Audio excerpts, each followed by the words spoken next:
Hello everyone, आप सभी का स्वागत है आपके चैनल सेज फाइनेंशियल एकेडमी में। जैसा कि ये सीरीज हमने बनाई है आपको फॉरेन एक्सचेंज से रिलेटेड नॉलेज बहुत ही इजी और सिंपल वे में बताने के लिए। तो चलिए फॉरेन एक्सचेंज की सीरीज में ये फेडाई का सीरीज आज देखते हैं कि आज फेडाई ने कौन सा क्विज लॉन्च किया है। उस क्विज को पढ़ते हैं, समझते हैं और आंसर करने की कोशिश करते हैं।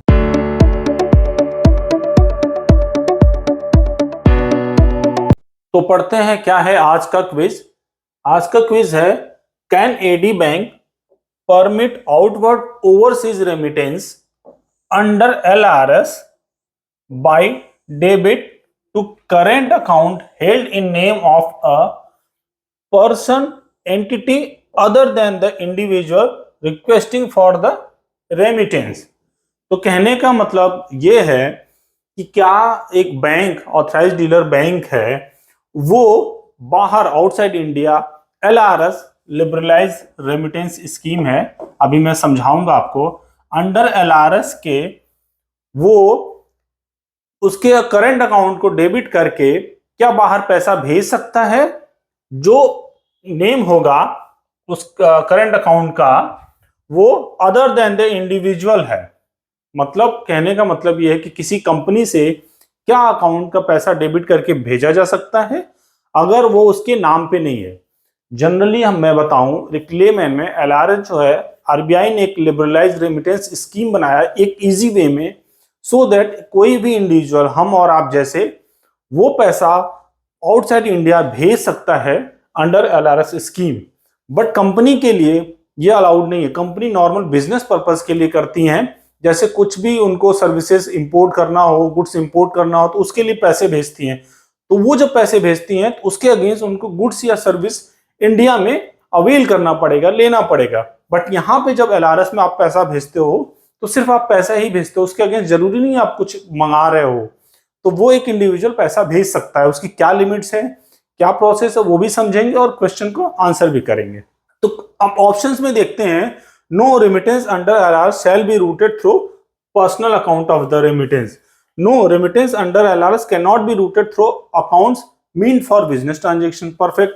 Yes, only for proprietorship business and if the remitter is the sole proprietor of the firm. Yes, remittance under LRS can be allowed for from any account. तो चलिए सबसे पहले हम लोग LRS के बारे में क्विकली समझते हैं, ठीक है, और कौन कौन LRS के अंदर पेमेंट्स कर सकता है, क्या पर्पज है अलाउड LRS के अंदर और क्या नहीं है। ठीक है, क्विकली वे में हमने एलआरएस पे एक डिटेल वीडियो, स्पेशलाइज वीडियो भी बनाया है। अगर आपको डिटेल से एलआरएस के बारे में समझना है तो आप वो वीडियो देखिए और आपको समझ में आ जाएगा पूरी इंफॉर्मेशन अबाउट एलआरएस। चलिए, तो मैंने आपके लिए एक इजी वे में ड्राफ्ट तैयार किया है जिसमें आप समझ सकते हो कि एलआरएस है क्या। तो एलआरएस जो है, एलआरएस स्कीम जिसको बोलते हैं liberalised remittance scheme, is introduced by RBI to facilitate hassle-free foreign exchange. Under this scheme, an Indian resident, including minor, can remittance fund of up to USD 2,50,000 in a financial year outside India. एकदम easy way में मैं बताऊं तो LRS जो है, पहले क्या होता था, एलआरएस में कभी भी पैसे भेजने हो, और अगर ये आरबीआई ने जब इंट्रोड्यूस करने के पहले की बात कर रहे हैं, तो कोई भी पैसा भेजना हो किसी इंडिविजुअल को किसी भी पर्पस से, तो उसको आरबीआई को अप्रोच करना पड़ता था। अभी जब से एलआरएस इंट्रोड्यूस हुआ 2004 में, ठीक है, तो उसके बाद अभी क्या है, आरबीआई ने लिमिट्स डिसाइड कर रखी है। जो अभी 2015 ऑनवर्ड्स है वो 2,50,000 यूएसडी है। इसका मतलब यह है कि आप फाइनेंशियल ईयर अप्रैल टू मार्च आप हर साल $2,50,000 इक्विवेलेंट टू रुपया, $2,50,000 ऑलमोस्ट, अगर 80 से मल्टीप्लाई करें तो 2 करोड़ रुपए हुआ, आप पर ईयर भेज सकते हो आउटसाइड इंडिया, जो भी आपका पर्पज हो। तो ये आरबीआई ने डिफाइन कर रखा है सो दैट किसी भी पर्सन को भेजना हो किसी भी पर्पज से, अगर वो पर्पज अलाउड है तो बहुत ही इजी वे में भेज सकता है। ये इसका मीनिंग हुआ, ठीक है। तो ये तो समझ में आएगा एलआरएस है क्या। कोई भी इंडिविजुअल, जो आरबीआई ने एक रूल से रेगुलेशन बनाया है कि पैसा बाहर भेजना है अदर देन कंट्री, इंडिया के बाहर आपको पैसा भेजना है, इक्विवेलेंट टू $2,50,000 किसी भी करेंसी में आप भेज सकते हो, बशर्ते वो कंट्री अलाउड हो भेजने के लिए। ठीक है। दूसरा, क्या पर्पज है। अगर आप जानना चाहते हो, एलआरएस ऐसा नहीं कि किसी भी पर्पज से आप किसी टेररिस्ट को पैसे भेज रहे हो या आप शेयर मार्केट में पैसे लगा रहे हो, तो पर्पज जो है वो वैलिड पर्पज होना चाहिए एज पर फेमा। तो हम लोग क्विकली समझते हैं कि क्या क्या पर्पज है जिसके अंदर आप एलआरएस के अंदर पैसा भेज सकते हो। ये मैंने ड्राफ्ट तैयार किया, देखते हैं। तो पहले नंबर पे क्या है, private visit to any country. अगर आप प्राइवेट विजिट करना चाहते हो, उसके लिए आप पैसा ट्रेवल करके लेके जाना चाहते हो, आप पेमेंट करना चाहते हो किसी होटल को, किसी भी चीज के लिए, तो आप वो पैसे भेज सकते हो, except Nepal and Bhutan. Nepal and Bhutan को ट्रीट नहीं किया जाएगा। दूसरा पॉइंट है गिफ्ट और डोनेशन। मतलब आप किसी भी पर्सन को आउटसाइड इंडिया है और वो उसको जरूरत है, तो as a gift, as a donation आप पेमेंट कर सकते हो। एज पर फेमा अलाउड है, बस बशर्ते वो जो पर्सन हो वो कहीं ना कहीं रिस्क क्रिएटेड ना करता हो, रिस्क ओरिएंटेड ना हो, वो कंट्री जो है वो प्रोहिबिटेड ना हो, कंट्री अलाउड हो, उसको आप पेमेंट कर सकते हैं। तीसरा है गोइंग अब्रॉड फॉर एम्प्लॉयमेंट। अगर आप बाहर जॉब के लिए जा रहे हो तो आपके एक्सपेंसेस के लिए, किसी भी चीज के लिए, वहां रहने के लिए, उसके रिलेटेड पेमेंट जो होंगी वो आप कर सकते हो बाहर। ठीक है, पर्पस जो मैं बता रहा हूँ। इमिग्रेशन, अगर आप सेटल होना चाहते हो, वहां बसना चाहते हो, वहां जाना चाहते हो, उससे रिलेटेड पेमेंट्स हो, वो भी आप एलआरएस के अंदर कर सकते हैं। नेक्स्ट क्या है, maintenance of close relative abroad. अगर आपके कोई क्लोज रिलेटिव हैं, फैमिली मेंबर्स हैं, वो बाहर रहते हैं और उनको उनके अपने रहने के लिए, उनको जीवन यापन के लिए, उनके डे टू डे मेंटेनेंस के लिए पैसे चाहिए, तो भी आप भेज सकते हो, बशर्ते वो जो फाइनेंशियल में ईयर में $2,50,000 को ब्रीच नहीं करना चाहिए। अब ट्रैवल, कोई भी ट्रैवल करते हो, अभी क्या है, मतलब पर्सनल विजिट के लिए था, ठीक है।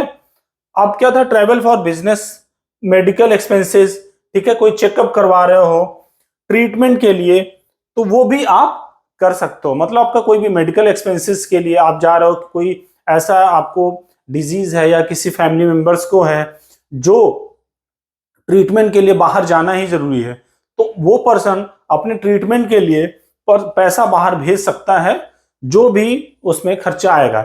इवन आप उसकी लिमिट को अगर ब्रीच करता है तो भी पैसा भेज सकता है, बशर्ते 2,50,000 के बाद आपको आरबीआई का कंसेंट लेना पड़ेगा। नेक्स्ट क्या हो सकता है, expenses in connection with medical treatment abroad and studies abroad. मतलब ट्रीटमेंट के लिए भी आप अब्रॉड जाते हो, अगर वो जो आपका एक्सपेंसेस जाता है, या अब्रॉड आपको स्टडी करते हैं, तो आपको बाहर मान लीजिए कोई एजुकेशन पर्पज से जाते हैं और वहां पे जो आपको फी हुआ, जो रहने का एक्सपेंसेस हुआ, उसके लिए अगर पेमेंट होता है तो वो भी अंडर एलआरएस अलाउड है पर फाइनेंशियल ईयर 2,50,000। बट अगर आप मेडिकल ट्रीटमेंट की बात करते हो या एजुकेशन के लिए, अगर वो ब्रीच करता है 2,50,000, तब भी आप कर सकते हो, बट 2,50,000 के ऊपर आपको आरबीआई का कंसेंट लेना पड़ेगा। ठीक है, ये आपको क्लियर समझ में आया। तो जैसे फिडाई के क्विज में एलआरएस से रिलेटेड पॉइंट था, तो हमने समझा कि एलआरएस होता क्या है, किस पर्पज के लिए अलाउड है। अब हम लोग समझने की कोशिश करते हैं कि जो एलआरएस है वो किस किस पर्पज के लिए अलाउड नहीं है, प्रोहिबिटेड है। तो क्विकली हम लोग समझते हैं, उसके बाद क्वेश्चन को सॉल्व करने की कोशिश करते हैं।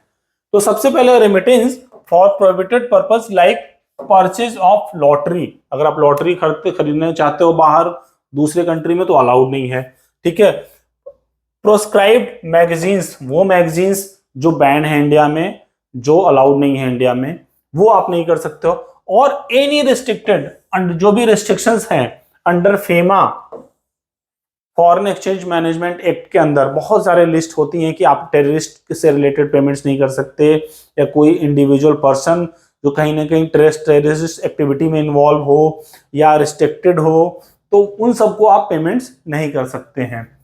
दूसरा देखते हैं, remittance from India for margin और margin call to overseas exchange, ठीक है, और ओवरसीज काउंटर पार्टी।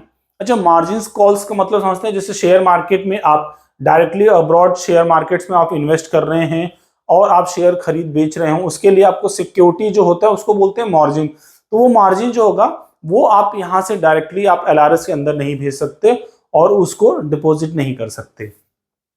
ठीक है, अगला क्या है, remittance for purchase of FCCBS issued by Indian company. ठीक है, ओवरसीज सेकेंडरी मार्केट।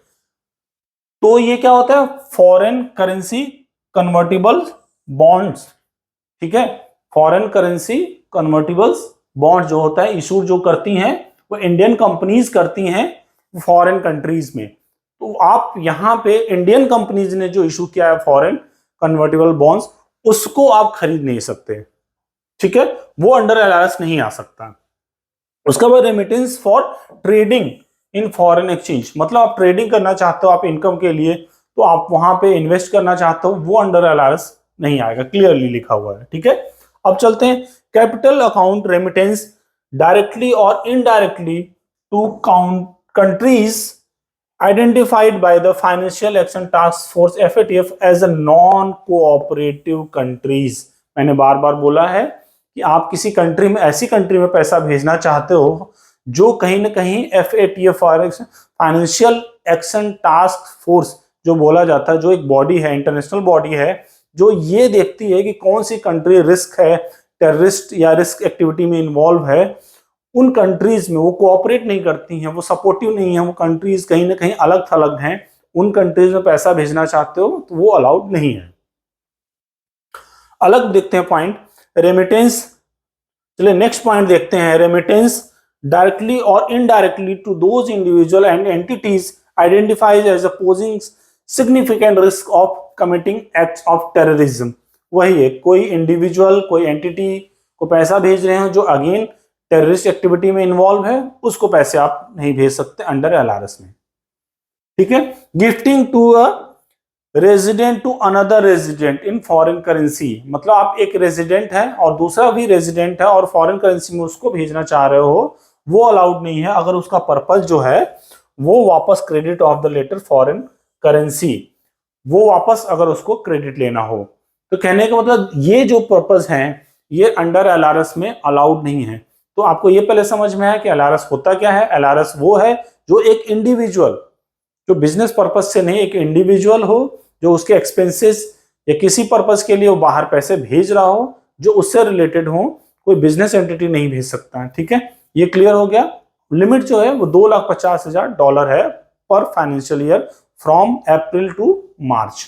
तो चलिए हम लोग देखते हैं और आंसर करते हैं। जो क्वेश्चन था कि क्या कोई AD bank authorized dealer bank under LRS उसके किसी करंट अकाउंट से डेबिट करके पैसे बाहर भेज सकता है क्या, अगर वो इंडिविजुअल के नाम पे ना हो। तो आइडियली जो होता है इंडिविजुअल के नाम पे ही होना चाहिए, बट इंडिविजुअल का होना चाहिए। अब जैसे एक एंटिटी होती है जिसको बोलते हैं प्रोप्राइटर।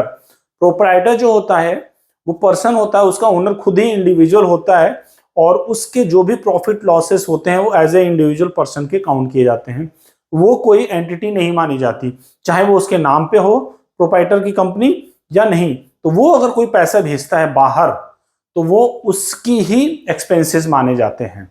ठीक है, तो देखते हैं क्या है। No remittance under LRS shall be routed through personal account of the remitter. नहीं, गलत है। No remittance under LRS can't be routed account meant for business transaction। ठीक है, yes only for proprietorship business and if the remitter is the sole proprietor of the firm। मतलब भेज सकते हैं अगर इंडिविजुअल के नाम पे नहीं हो, बट वो कंपनी सोल प्रोप्राइटर उसी पर्सन की है जो पर्सन भेज रहा है और उसी के लायबिलिटी में, उसी के लिमिट्स में, जो अंडर एलआरएस की लिमिट है उस पर्सन के पैन में काउंट की जाएगी। तो वो पर्सन या उसकी प्रोप्राइटरशिप फर्म है वो अगर 2,50,000 को साल में ही भेज सकते हैं, उसी में काउंट की जाएगी। तो हमारा आंसर होगा थर्ड, ये है। ठीक, तो आपको ये समझ में आया कि एलआरएस के बारे में, अगर आप एलआरएस के बारे में और भी डिटेल में जाना चाहते हैं तो हमारा डिटेल वीडियो देख सकते हैं। प्लीज आप हमें बताते रहिए हमारे सेशंस को, फॉरेन एक्सचेंज को आपको कैसा लग रहा है और कमेंट में बताते रहिए, सो दैट मैं आपके लिए और भी इफेक्टिव वीडियो बनाता रहूंगा। Thank you everyone.